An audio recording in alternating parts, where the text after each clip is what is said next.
Can juveniles be sentenced to death row? Have you ever wondered about the fate of young offenders in the justice system? Specifically, can juveniles be sentenced to death row? This is a significant topic in the realm of true crime and corrections. In the United States, the answer is no. Juveniles, defined as individuals under the age of 18 at the time of their crime, cannot receive the death penalty. This ruling comes from a United States Supreme Court decision in 2005, known as Roper v. Simmons. The court determined that executing individuals who were under 18 when they committed their crimes violates the Eighth Amendment, which prohibits cruel and unusual punishment. Before this ruling, some states allowed the death penalty for offenders aged 16 or 17, but not for those younger than 16.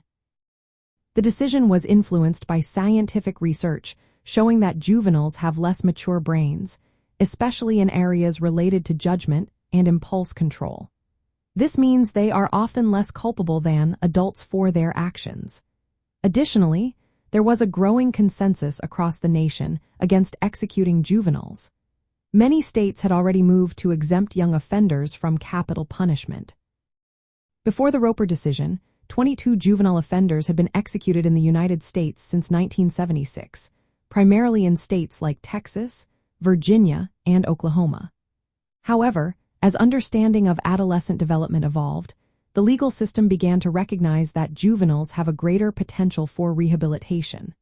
The goals of retribution and deterrence, which are often central to capital punishment, are seen as less applicable to young people.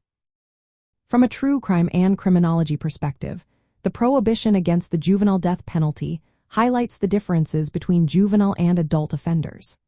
This distinction significantly impacts how the criminal justice system approaches sentencing, corrections, and rehabilitation for young individuals.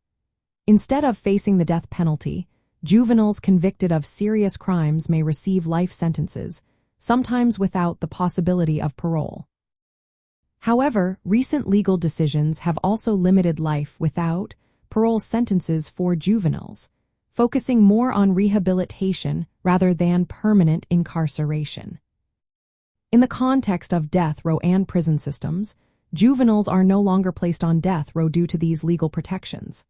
Instead, they are typically sentenced to juvenile facilities or adult prisons, but under different terms.